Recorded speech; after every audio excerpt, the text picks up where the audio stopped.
ചരിത്രം കുറിച്ച അഭിനേതാക്കളുടെ സംഘടന അമ്മയിലെ തെരഞ്ഞെടുപ്പ്. ഇതാദ്യമായി അമ്മയുടെ തലപ്പത്തേക്ക് വനിതകൾ തിരഞ്ഞെടുക്കപ്പെട്ടു. പ്രസിഡന്റായി ശ്വേതാ മേനോനും ജനറൽ സെക്രട്ടറിയായി കുക്കു പരമേശ്വരനും വിജയിച്ചു. ഹേമ കമ്മിറ്റിക്ക് നന്ദി എന്നായിരുന്നു WCCയുടെ പ്രതികരണം.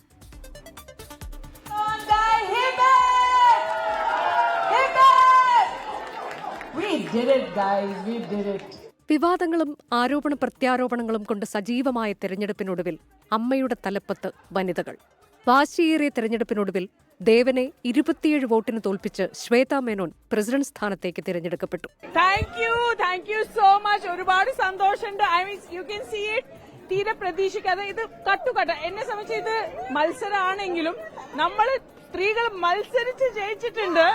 അപ്പൊ ആദ്യമായിട്ട് അമ്മ ഒഫീഷ്യൽ അമ്മയായി. Kuku പരമേശ്വരനാണ് general secretary. 57 വോട്ടിന് രവീന്ദ്രനെ തോൽപ്പിച്ചു. നല്ല മത്സരമായിരുന്നു. പക്ഷേ ഇത് എൻ്റെ മാത്രമല്ല വിജയം, അമ്മയുടെ വിജയമാണ്. അത് ഞങ്ങൾക്ക് ഓരോരുത്തർക്കും അറിയാം. ലോകത്ത് മാറ്റങ്ങൾ വന്നു തുടങ്ങിയിട്ടല്ലേ ഉള്ളൂ. നിങ്ങളുടെയൊക്കെ മേഖലകളിൽ അറിയാലോ, ആ മാറ്റം അമ്മയിലും വരും. അത്രയാണ്. വൈസ് പ്രസിഡന്റായി ലക്ഷ്മിപ്രിയയും ജയൻ ചേർത്തലയും തെരഞ്ഞെടുക്കപ്പെട്ടു. ജോയിന്റ് സെക്രട്ടറിയായി അൻസിബ ഹസൻ നേരത്തെ എതിരില്ലാതെ തിരഞ്ഞെടുക്കപ്പെട്ടിരുന്നു. ഉണ്ണി ശിവപാലാണ് ട്രഷറർ.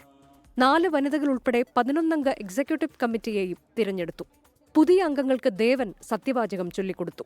506 അംഗങ്ങളിൽ 296 പേരാണ് വോട്ട് രേഖപ്പെടുത്തിയത്.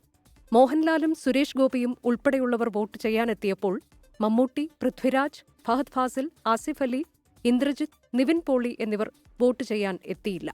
പേരിന്റെ ഇടയ്ക്ക് വീണ കുത്തുകൾ മായ്ച്ചു കളയാനുള്ള കരുത്ത് അവരുടെ കൈകൾക്കുണ്ടാകട്ടെ എന്നാഗ്രഹിക്കുന്നുവെന്നായിരുന്നു ദീദി ദാമോദരന്റെ ഫേസ്ബുക്ക് കുറിപ്പ്. 24 കൊച്ചി. ലോകത്തെവിടെയായാലും ഏത് സമയത്തും 24 വാർത്തകളും ഓഗ്മെന്റഡ് റിയാലിറ്റി പാക്കേജുകളും എക്സ്പ്ലെയിനറുകളും വിശദമായി കാണാൻ ഞങ്ങളുടെ YouTube ചാനൽ നിങ്ങൾക്ക് സബ്സ്ക്രൈബ് ചെയ്യാം.